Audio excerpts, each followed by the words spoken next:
OverDrive continues. This is Hour 2. Korolnek, Corrado here on Mail It In Friday. We have Mike Johnson joining us in moments from Montreal, where all the heavy hitters, Frank, of Canadian sports media have congregated ahead of Canada, USA, including the O-Dog, who's posting pics on Twitter. We're working hard. There's the O-Dog with Chris Johnston, Ryan Rishaug, and Pierre LeBrun. There's the fellas. Everyone's putting in the work, getting down to Brassard, watching practice. I love it. Love these guys. What a beauty, man. What a beauty the O-Dog is. That is some special stuff. And it will be very special tomorrow night. And I can't imagine a better atmosphere for a hockey game than what we'll see at the Bell Center tomorrow. And you've taken in many Habs games over the last couple of years, Frank. Fortunately, none in the playoffs, but it's a rink that brings it night after night, but tomorrow night may just be a different level of dedication from the fans in Montreal. Well, it's different, too, because we just haven't seen this in so long. Like, there's been such an appetite for it, and it hasn't happened. And as we talked about in the previous hour, there has been a changing of the guard, right? Like, if you look at the 2016 rosters at the World Cup of Hockey to now, the teams have changed so much. There's, in Canada, there's a few guys that are still around, Marchand, Crosby. For the Americans, this is a totally new group.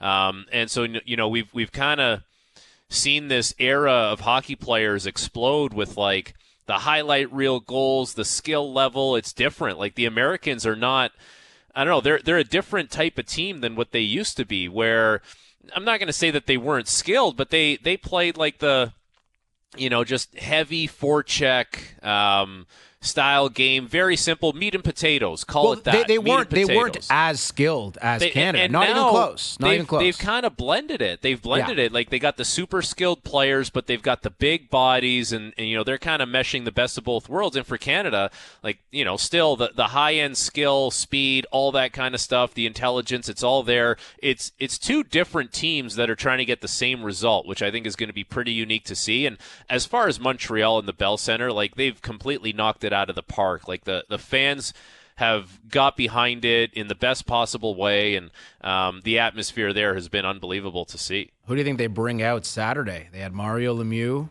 Are they doing that again? Can they drop the puck, maybe?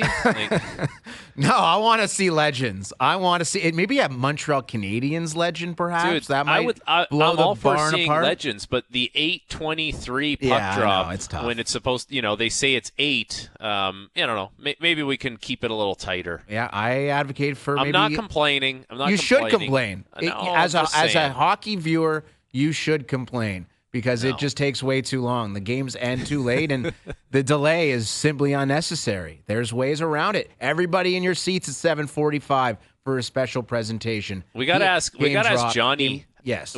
We got to ask Johnny how he feels about this. The old, I think LeBrun was tweeting it, that the TV timeouts are 30 seconds longer, but the intermissions are going to be shorter. Mm-hmm. Like, as a color commentary guy, I wonder how Johnny feels about that. He is joining us now on the Maple Toyota Hotline, our TSN Hockey analyst, Mike Johnson, live from Montreal. Mike, floor is yours. What is going on? So, the question is, would I even notice? Like, if I was broadcasting a game, I would, but as a viewer, Frankie, do you think you'd notice 30 seconds longer commercials? I know the players would. I guess the players were saying they're getting to the face-off circle way too early because they're expecting the puck to start, puck to drop, and play to start, whatever it is, after the 2 minutes. So they're kind of milling about for 30 seconds. I don't know. I mean, I guess if they take it off the back end of the intermission, that almost makes it more sense. But I can see why TV-wise, because people will stay and watch a game through a commercial, but maybe change the channel during the intermission. So maybe you have people's attention more for during period commercials. But I don't think I'd really notice. I don't think I'd really care. Whatever they want to do is fine with me. Johnny, what's the main thing you're looking forward to among many for tomorrow's game, Canada versus USA? I think just sort of the emotion of the players and the environment. We thought it was already peaked. It couldn't get any better than Mario Lemieux on Wednesday, and the goal the first minute, and the first 10 minutes 2-0, and the crowd just roaring for Crosby, and overtime winner for Mitch Marner. Like, it couldn't get any better. But across the board, Frankie, today, talking to the guys, every one of them was like, no, it's going to be more. It's going to be bigger. It's going to be louder. It's going to be more intense. It's going to be more physical. And I think it's going to be amazing to watch that atmosphere and watch the American team, which truly believes, and maybe rightly so, that they are the best team in this tournament, not take a back step, try to bring the game to Canada in a Canadian rink, to watch the Kachucks go to work as only maybe they can, and see how that dynamic plays out. I think it's, Frank, I've been to a lot of different things, a lot of Stanley Cup finals and whatever it might be, World Juniors, World Championships, and it takes a lot to sort of get me the day before excited to be at a game. I'm excited to be in Montreal. I'm excited to be able to be in the building for this game. I think it's got that kind of energy about it. That's what I want to see. Yeah, and I don't think it matters if you love hockey, you hate hockey. I mean, if you love your country and you love an exciting sporting event, tomorrow night is as good as it gets. Mike Johnson, TSN Hockey analyst, our guest. What was your takeaway from the Americans last night, who beat up on a Finland team, well, really mostly in the third period, Mike, who is really, really banged up on the back end? I mean, there's not a lot of studs over there on defense for Finland. What did you take away from what the USA was able to do? It's almost unfair for Finland, eh? Like, they were already going to be in tough, but you take, 4 defensemen out of their lineup, it makes it almost impossible. And of course the Americans look better. Like, I thought the Hughes-Matthews combination looked excellent, dynamic and creative, and lots of stuff off the rush and creating chances and finding each other. And of course the Kachuk brothers doing what they do, and you sort of so unique the way that they play. But I guess I have to say that it was against Finland, and Finland is not Sweden, and Finland is not Canada. But I do think that the Americans showed themselves to be, deep and physical and fast. And if everyone talked about Canada, Sweden being maybe the fastest game, it felt like the American game was maybe more physical. And also the willingness to make changes, right? Kyle Connor lasted how long with Jack Eichel before Brady Tkachuk got there? Half a game? Not even? Mm-hmm. Before they decided, Mike Sullivan made a change to bring Brady Tkachuk to play with Matthew Tkachuk and Jack Eichel. So, I think the Americans showed what they are. It's fast, deep, skilled, physical, and a justifiable co-favorite of this tournament. What do you think Canada should do in net moving forward? Well, it felt like today at practice that Binnington was in the starter's net. He wasn't really sharing reps. John Cooper wouldn't say it after practice, but I do think it's going to be Binnington. So that's what they are going to do. If it was me, I don't, maybe because I'm just want more options, I think I would have played Adin Hill against the Americans tomorrow. And if he plays great and stands on his head, then I think he probably would be warranting to play the rest of the tournament. And if it didn't go great or they didn't win, then you still have Binnington against Finland and then hopefully against whoever for the final. And no big deal. You mixed in a different start, not a problem. But if you go back to Binnington, which they're going to, and if it doesn't go well, which Canada hopes that's not the case, but if it doesn't, now you're going to Adin Hill in the third game. Now it's a must-win to even have a chance to make it to the final. And that's a dangerous situation for a guy who hasn't played in 10 days. So I think I would have gone Hill. There's no real wrong answer. There's probably no real right answer, and I guess that's why we're having this conversation. But it looks like I think they will go Binnington, even if I wouldn't have. Yeah, and I think the same applies to the forward groups, Mike. We see Brad Marchand, Sam Bennett, Seth Jarvis together, Anthony Cirelli, Braden Point, Brandon Hagel, the Tampa trio together as the fourth line for Canada. Is that a couple of line combos you expect to stick together for the duration of the game, or do you expect a lot of fluidity when it comes to John Cooper and how he approaches things? I mean, if the game's not going well, then yeah, I'd expect it to be very fluid. It's interesting that the Tampa guys, you put them together and you think, well, there's continuity there. There's built-in chemistry there. And I did a quick search, and they almost have never played together as a trio. Like, Cirelli has played with Hagel a ton.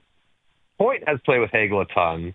But Point, the three of them together, almost not at all. Like, not for 5 minutes the whole season this year. So, yes, there's a system and a personality and maybe game familiarity, but not as line mates. So I wouldn't put too much stock into that. But I do think, John Cooper, who's the coach, knows what they can do, understands the assignment.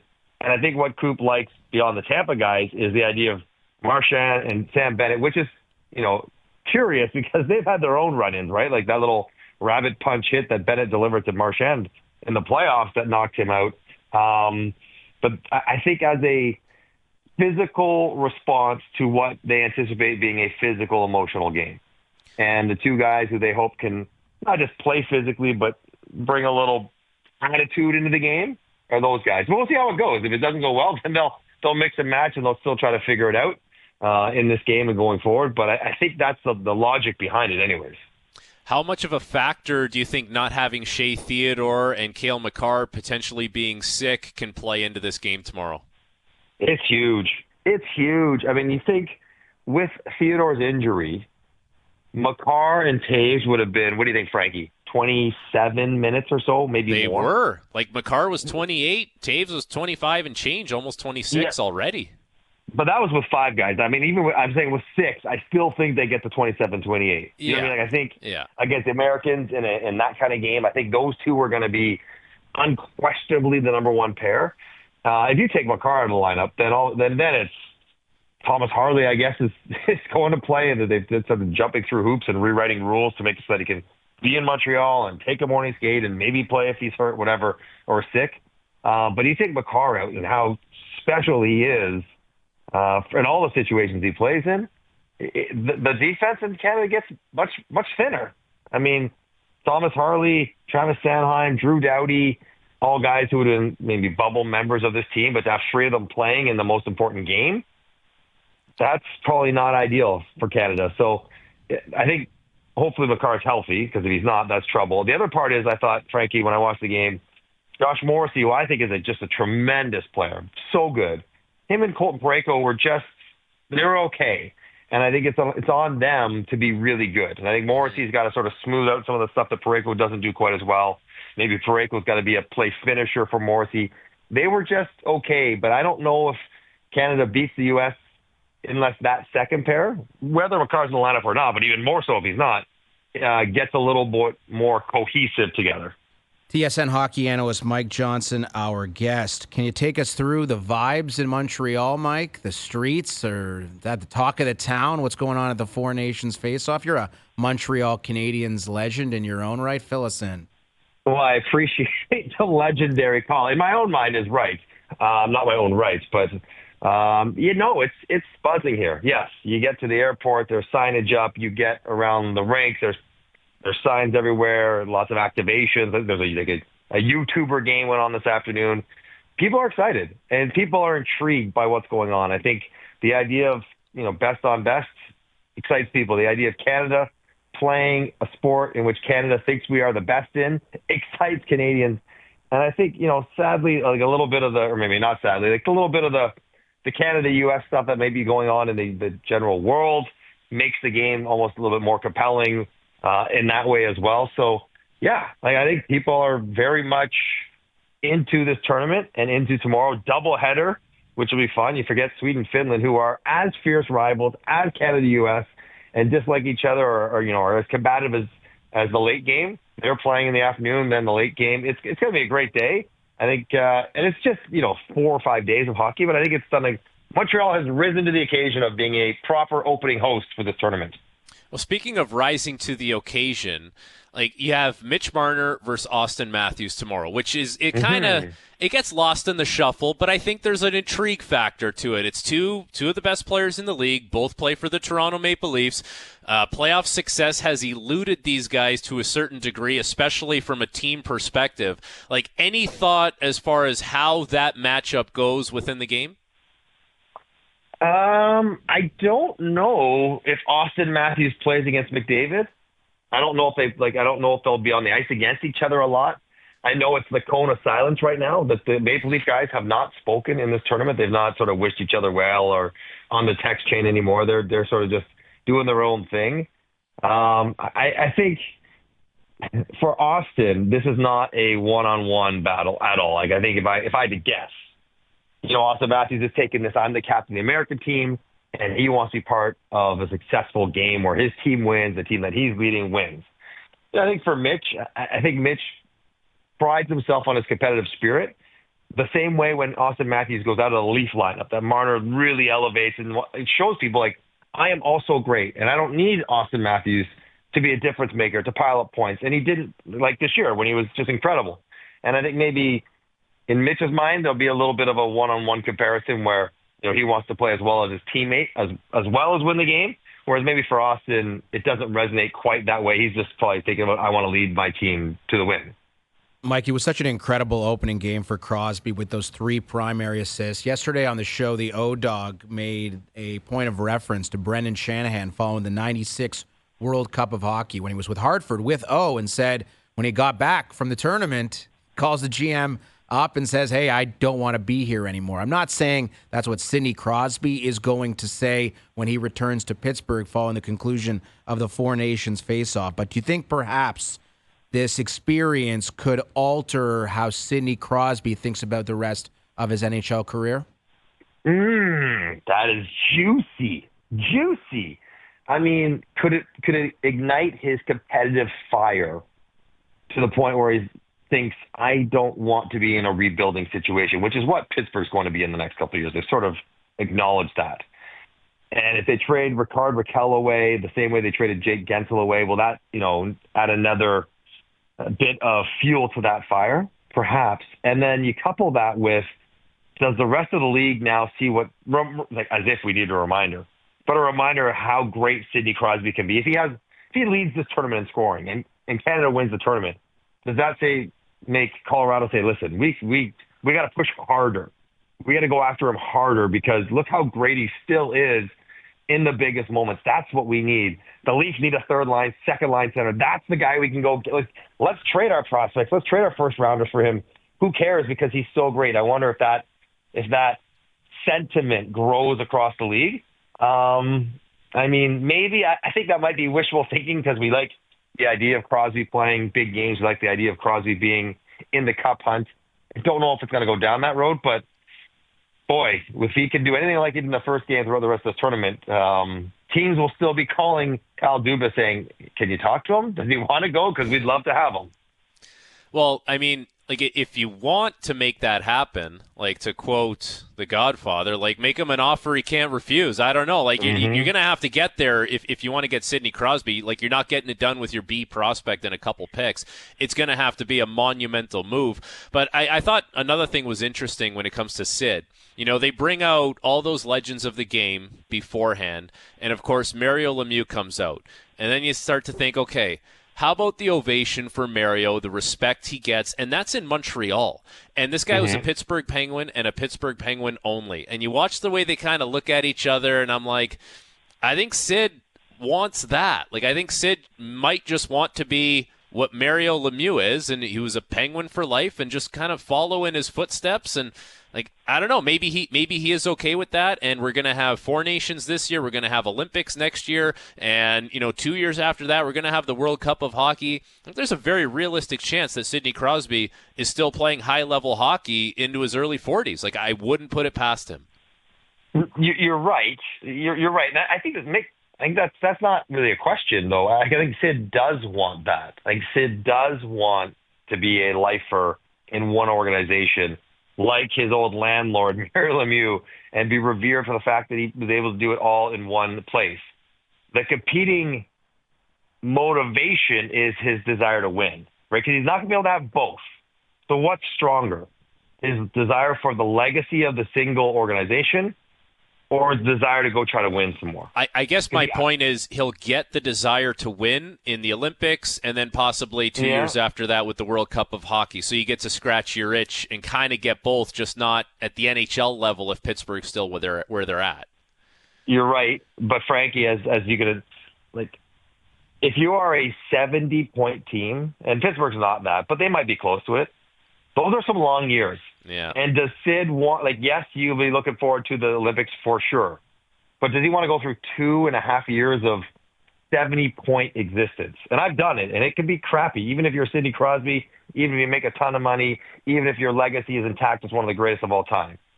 It's still just a long, sort of arduous slog to get to the good stuff, and you wonder, does he want that? Like, that's the question, and only he will know the answer to it. Johnny, before we let you go, we couldn't help but notice that the O-Dog put out a picture on Twitter this morning saying that he was there early, grinding away. He was with Rashog, CJ, Pierre LeBrun. Any comment on that? Where were you? Yeah. Yeah, I mean, like we've all been to a concert, right? Like the opening act goes in early, and gets gets the base level covered, and then the headliner comes in and does the job and sends people home happy. And I kind of equate this situation to that. Yeah, like was in there early, doing the grassroots work, and then when it came time to really dig in, then Drager showed up and Dusty, and I was along with them. So that's how I would sort of paint the picture at this morning's skate. We were there, and it was lovely. How happy is the TSN crew that there's no game on a Friday night in Montreal tonight? I mean, this is a beautiful city. It's a wonderful, wonderful city, even the winter. It's we're all hanging out. We have dinner tonight, Valentine's Day. We're all out there together. But yeah, like it's fun to be at big events, and so I think we'll enjoy being at a big event. We look forward to your coverage. I already know how this went down today. You guys had practice, and then you all said, "Let's bank these hits as quickly as possible and get the hell out of here." And no one even think about bringing up any work until tomorrow. Did you have a mole in our group right now, Frankie? Because that is maybe verbatim. That's exactly what happened. That is exactly what happened. Get a workout, get a nap, and get ready for dinner. That was the assignment for the mid-afternoon. Oh, what a night. We need an ESPN 30 for 30, engraved on a nation, if you will, on the night in Montreal tonight for the TSN crew. Enjoy it, Mike. We thank you for doing this, and we look forward to the coverage tomorrow. Canada-USA should be a lot of fun.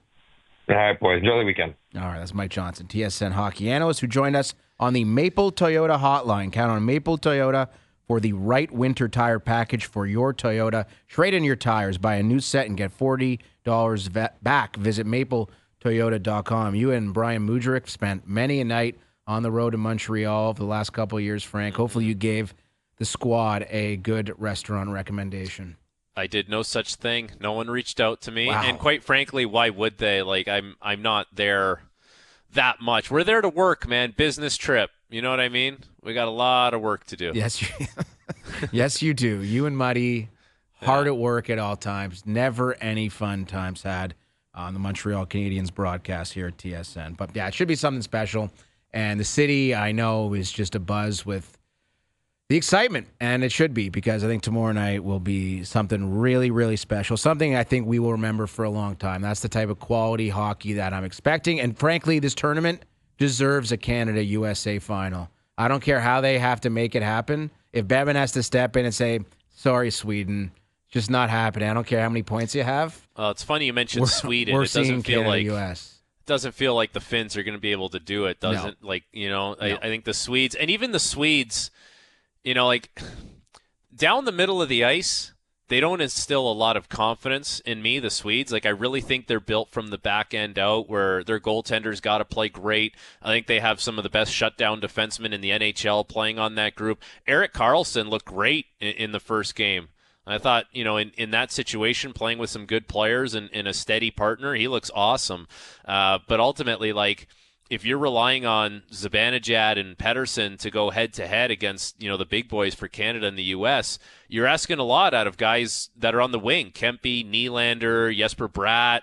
Like, and it's not easy to have wingers kind of drive those lines along. You need the centerman, and this tournament should probably show that. Dude, just think about the centerman we're going to see going toe-to-toe tomorrow. You have Matthews and Eichel and McDavid and McKinnon. I mean, it's going to be just incredible. Yeah. Incredible theater in Montreal tomorrow night. Canada, the United States. We'll have Bob Wischusen join the show just after 6 o'clock. He was on the call last night for ESPN for the American 6-1 win over the Finns. Mark Kestisher live from NBA All-Star Weekend later in hour number 3. And coming up next, a Valentine's Day spectacular segment that Doogie and yourself, Frank, came up with, and your lovely wife, Jess. I have Jeff O'Neill on my mind. I'm going to tell her about that. Listen, it's a compliment. Love it or loathe it, the much-anticipated Valentine's Day debut. It's next. Hello. Welcome into Love It or Loathe It here in hour 2 of OverDrive on this Mail It In Friday. That's my sexy game show voice here on Valentine's Day, Frank. How did I do? Pretty good, man. Thank you. It's love it because on Valentine's Day, everyone's full of love. You got your special someone. You're going on a date. You're bringing the flowers.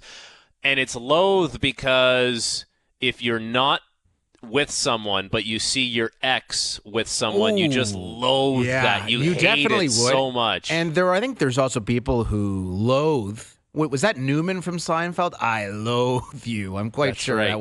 that was Newman. Yeah. There's people who hate the commercialism aspect of Valentine's Day. How it's this holiday that basically forces you to spend a bunch of money when really, why do you have to do that? It's just every day should be day. Valentine's Day, shouldn't it? It should be for you. It should be for you. Right. All right, why don't we start with some questions that Doogie has come up with, and he's been hard at work on Love It or Loathe It since the morning. A first date being on Valentine's Day. Do you love that or do you loathe it? I loathe that. I think you're setting yourself up for failure with the first date on Valentine's Day. I don't know, like...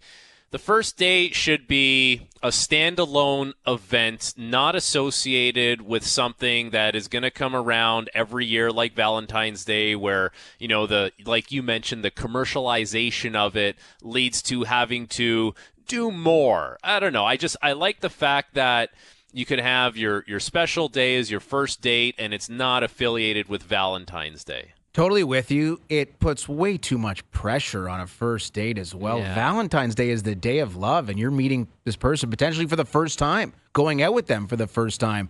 It's a preposterous idea, not recommend. It's something that I have never heard of, nor should anyone look to do it. It's a really poor choice. It's also like one of those things, like a first date doesn't have to be fancy sit-down dinner. It could be a couple cocktails. It could be coffee. I don't know. Like it kind of pigeonholes you, I think, making the first date Valentine's Day. You're absolutely right. I'm with you. The bar scene on Valentine's Day night, Frank. Do you love it or do you loathe it? I may be venturing into the bar scene later tonight. Well, this is not something I'm familiar with, as, you know, it's been a long time. I don't know if I've ever been out to a bar on Valentine's Day, just because even during the season, like back when I was single, I don't know if it ever landed on a day where you were going out.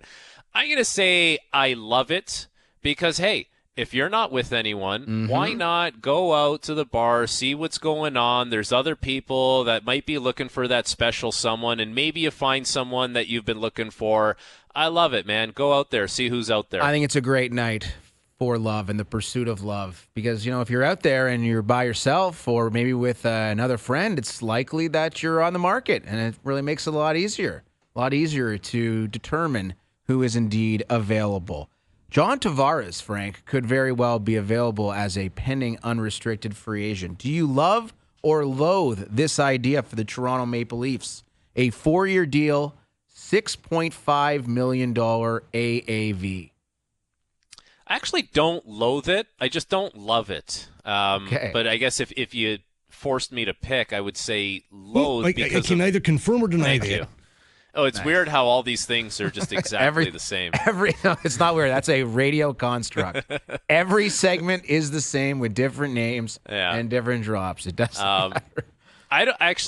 I would prefer to have the AAV, and I know the cap is going up, but the AAV just a little bit lower, and I probably don't want to commit to 4 years at this point. Like, why can't it be a 2-year deal? I'd be willing to go to 3, and I guess you would say, well, if you're willing to go to 3, why not go to 4? Well, 4 just makes it like a midterm deal, and I would probably want to keep it a little bit shorter. I'd also want to see what happens in the playoffs. Like, are the Leafs going to have success? Is it something that you want to double down on? And like 4 years, just it's a little too much. And like, I guess, you know, $6.5 million, you would probably be looking for more of a hometown discount than that going forward. I think it's so interesting that with Tavares and some of his contemporaries using the names like Braden Shen and Nazem Kadri, who are around the same age as John Tavares. Shen makes 6.5 now for the next 3 years. Kadri, is he just over 7 for the next 4, something in that ballpark?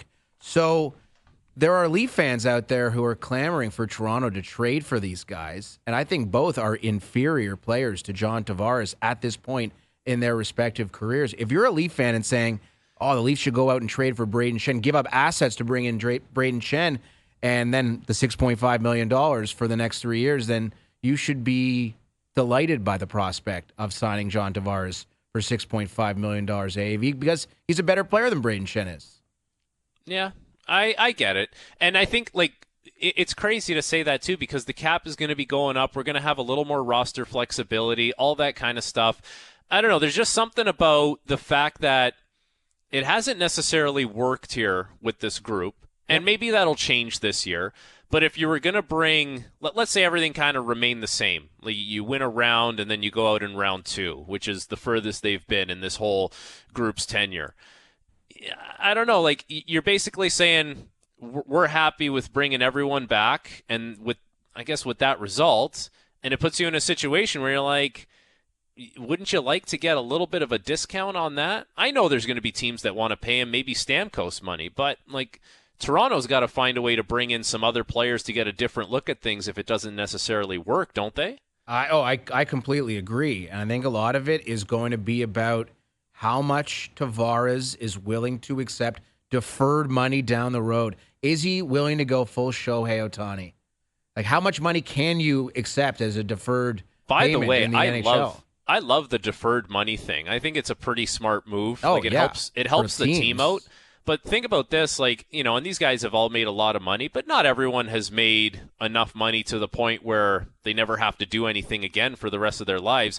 But if you can find a way to pay yourself for, 10 years, call it. Like, that's what Frank Vatrano did in Anaheim. He's essentially paying himself for 10 years, $900,000 a year in retirement. Like, that eats up 10 years of time where you're going to go from zero income to when you get your pension at 62. That's pretty significant, man. Like, you can plan your life out pretty nicely that way, and it didn't really cost you anything. So, I don't know. I think it's a nice way to go about doing business, especially when it helps the team. Yeah, it helps. It would help the team immensely. There's no denying that. If you can get that cap hit down, and that would be very advantageous for the Toronto Maple Leafs, and we'll see what happens with that in the second half of the season. All right, do you love it or loathe it? Brad Marchand and Sam Bennett playing on the same line tomorrow night for Team Canada. Dude, I love this. And how can you not? Like, both those guys, the amount of sandpaper, they're gamers, they're like in-your-face type players, and they're going to be going head-to-head against the Kachucks, and who's going to get the upper hand. I just think with both those guys playing together, there's a good chance they feed off each other as well. And, like, wasn't it Bennett and Marchand? Bennett had the punch to the face of Marchand in the playoffs last year, and that was a controversial moment, and both these guys are going to be playing together, and I guarantee you they're going to be side by side. They're going to be warriors, and it could be an absolutely great combination to see. I love it. And Seth Jarvis on the right side as well. I think that will be a chaos line. I believe Doogie coined that term earlier today, the chaos line. And they will not be fun to play against. Really, there are no players who are fun to play against on Canada or the United States. The teams are literally stacked with superstars up and down the lineup. Yeah, but you know what? It's fun. It's fun playing against good competition. Mm-hmm. You know what I mean? Like the guys that can really move and the guys that are super skilled. It is fun to play against those guys. It's not fun to play against Sam Bennett when he's going to run you behind the net, or Brad Marchand when he's going to stick you when the play's going the other way, or he's going to try and lick your face. Like, that's not exactly fun. No, that is something I would want to avoid at all costs if I was an opposing player. All right, let's talk about Marcus Stroman. We had Jose Batista on in the first hour, his former teammate.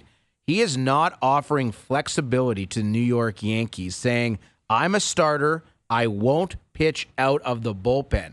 Do you love that, or do you loathe that if you're the Yankees, or perhaps if you're Marcus Stroman, Frank? I loathe it just because we've kind of seen the Marcus Stroman show, and we know what it's all about. Like, we're familiar with it here in Toronto. And I still kind of fall into the category of you got to do what's best for the team if they're the ones that are cutting the checks for you. And the reality is, not every pitcher that's ever been a starter in the major leagues will always remain a starter. Like, there's some pitchers that are just going to have to transition at some point, and like that's par for the course for some guys, and maybe he's one of those guys. So I don't know. I find things can be loud around him, and it sounds like they are still loud. Yeah, and like time goes on, and you're not necessarily the player you once were. And I think Marcus Stroman is a prime example of that. And I think for the Yankees, they would love to have the flexibility of perhaps using Stroman as a starter down the road. but as currently constituted, they have a rotation that doesn't require Marcus Stroman's services. They're paying him a ton of cash. Suck it up, Marcus. This is my advice to you. Go to the bullpen. There will be an injury, and you'll be a starter again in no time. Yeah. Don't put up a stink and cause a fracas when it's completely unnecessary before spring training even begins. You're not that great anymore. You need to accept reality. Well, I guess that's the thing. It's like, okay, so if he causes a scene about this and then he goes somewhere else, where's he going to be a starter? He's obviously going to a much less competitive team, unless there's a good team out there that has room for him in the rotation, which you would think, you go through the list, like even the Blue Jays, they have their rotation pretty much penciled in right now. Yep. It's kind of hard if you're not in someone's plan. So, if you're going to a much inferior opponent, you're basically just going to say, I'm just going to pitch my innings and my games and not necessarily worried about winning at this point. Last one for Love It or Loathe It. It involves Travis Kelce, a man who is very much in love with perhaps the most famous woman on the planet, Taylor Swift. The Kansas City Chiefs have reportedly given Travis Kelce a deadline to decide his future with the team. I believe that deadline is March 14th. Do you love that or do you loathe it? I love it because I feel like it's enough time after the Super Bowl has passed to know exactly what you want to do. And B, like, this is a team that still wants to remain highly competitive, so they're going to need some time to make their plans and, plan a contingency path without him if he's not going to play. So, I think the team has to take care of their business, and they're doing it in a way that seems fair to him because you would have a good idea whether you want to come back or not, with, 7 weeks after a Super Bowl has finished. Yeah, I feel like he probably knows at this point what he's doing, and you saw the clip on New Heights, his podcast with his brother Jason, talking about how difficult the decision is going to be, how difficult the season that he just endured was, especially the way it ended against the Eagles. So it wasn't a great game for him either. Oh, it was terrible. Some of the highlights showing how slow he was. He couldn't block. He was just getting bullied around. And, everything comes to an end, right? I mean, it's sad. He's such a great player, but he's just not what he once was. And you wonder if the Chiefs probably acknowledge that as well. And considering that cap hit, then all the oxygen he chews up. And I think they want Travis Kelce back, needless to say. Still a guy who had close to 100 receptions during the season, but 36 years old. I mean, he's getting up there. I know. And the thing is, so you just got to a Super Bowl. It's your third in a row that he's been to. Yep. And you lost. But if you come back next year, you're going to get to a Super Bowl again? Like, there's no guarantee you get there. You could fizzle out at some point. It's like, I think a lot of guys, you're not going out on a high, but you got there again. I don't know. Like, what would be the motivating factor to come back? I guess you want to win. You think you can, but I don't know. It's not easy. There's no guarantees done it you're all. getting back there. It's one of the best tight ends in NFL history, one of the best playoff performers in NFL history. What more needs to be said about the career of Travis Kelce? If he wants to come back, he should come back, but I don't think anyone would cast aspersions on him if he decided to step away. Bob Wischusen in about 20 minutes. Mail It In Friday is brought to you by Boston Pizza, Canada's favorite sports bar. Enjoy a $15 lunch at BP where you get an entree, a side, and a drink, and you'll get it all in 20 minutes or less. A fast lunch doesn't have to be fast food. See you for a $15 fast lunch at your local Boston Pizza. Maybe it's a place I could spend my Valentine's Day. Certainly worse establishments to go than Boston Pizza. Again, Bob Wischusen coming up. Mark Kestisher from ESPN. This is Hour 2 of Overdrive on this Mail It In Friday. Hour 2 continues here on Mail It In Friday. Korolnek Corrado. Overdrive is brought to you by FanDuel, bringing you everything from the opening line to the final score. So the Philadelphia Eagles were celebrating their Super Bowl victory. I mean, you hear these stories from every parade, seemingly. A couple people were shot, and it's just such a disgrace in that you're celebrating such an incredible victory for your team, your city, and then you have a couple of idiots who do a terrible thing and kind of ruin it for everybody else. But that's kind of how it went there. But there were some redeeming moments aside from that awful thing that happened, including the GM of the Eagles who had a beer can tossed at his head and left a big welt. But dude, with a massive stogie too, it just makes it so much better. The fact that he's got the stogie. How long does it take to smoke a stogie like that? Tony Soprano like an hour. Style. I think that's an hour-long smoke, that one. For sure. And we've seen some great parade moments over the years, including here in Toronto back in 2019. Kawhi Leonard and Marc Gasol and Kyle Lowry, how incredible that day was. Well, Quinyon Mitchell of the Philadelphia Eagles, let's just say he was having a time. Let's take a listen. The people of Philadelphia, your love message. Go! Eagles! See, he's got his boys around him protecting him, because if Quinyon was given the microphone and just was allowed to continue yelling and screaming, probably would have said some regrettable things. So kudos to his teammates. He's going to blow a vocal cord yelling like that, man. He was excited. That's not an easy excited. thing to do. Yes. So Doogie had a great idea of putting together some of the great parade moments over the years, and maybe Quinyon Mitchell's screaming "Go Eagles" is not at the top of the list, but I think everybody can agree Brett Hull, and anytime the opportunity is given to me to play Brett Hull at the St. Louis Blues Parade back in 2019, you got to take it, and here it is. Glory, Gloria, Gloria, Gloria. I think I got your number, Gloria. You make sure you tell all these guys that deserve this. They are the champions. They are from Petro to Tarasenko to O'Reilly to Bartuzzo to every single guy. They are the champions. I love Brett Hull so much. Good. I love Brett Hull more than life itself.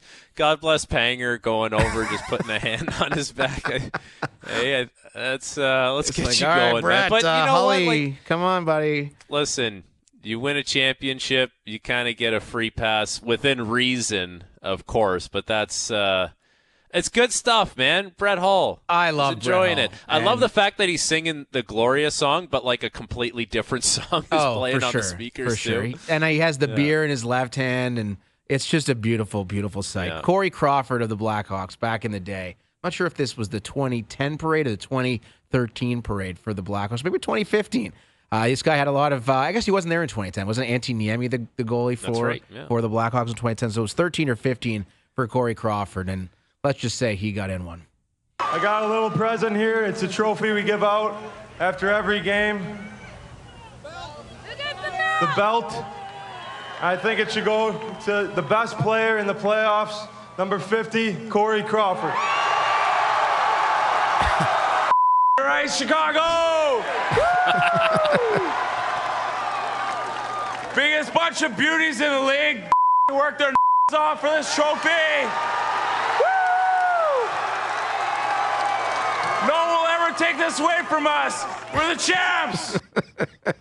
Just came in guns a-blazing, too. So beautiful. I love Corey Crawford. That's so good. It's so good, man. You know what? So good. We've been talking a lot about the goaltending at the Four Nations for Canada. But if you took away, Carey Price for a certain amount of time, Corey Crawford is probably the best Canadian goaltender, along with Braden Holtby, and I'm not sure off the top of my head who else would have fallen in there if Carey Price wasn't playing. But like it's been good, right? But like Corey Crawford was not what Hellebuck is or Vasilevsky is. He's a good goalie. Same with Braden Holtby. So you bring it up. I mean, the three goalies for the 2016 World Cup of Hockey were Price, Holtby, and Crawford, which makes all the sense in the world. I mean, Holtby had a ton of success with the Caps, and Crawford won Cups in 13, 15, Chicago. That's what Noodles always says, right? Like, he always says Canadian goalies, like, yeah, we haven't had the superstars, but they've been good enough to win Stanley Cups, and quite often. Yeah, and I mean, look at this team we have for the Four Nations face-off, right? Jordan Binnington in 19 with the Blues, Aiden Hill a couple years later with the Vegas Golden Knights, and what that means for 2025, I mean, I guess we have to wait until tomorrow night and even next Thursday to find out. But this tournament is so short, and a couple of mistakes. And you saw it last night with Hellebuck, right? That first goal that Finland scored, even the first period and a half, where you're thinking, what's going on with this American team? Are they any good? Is Finland a team we just overlooked? And then the third period rolled around, and the U.S. just took it to Finland once they made those line changes, and they just were essentially just also Saros was playing dodgeball. Unfortunately, when that first goal went in, the Jokiharju goal on Hellebuck, was a little part of you like, oh my God, that's playoff Hellebuck, and it's not even April, and he hasn't played 62 games yet.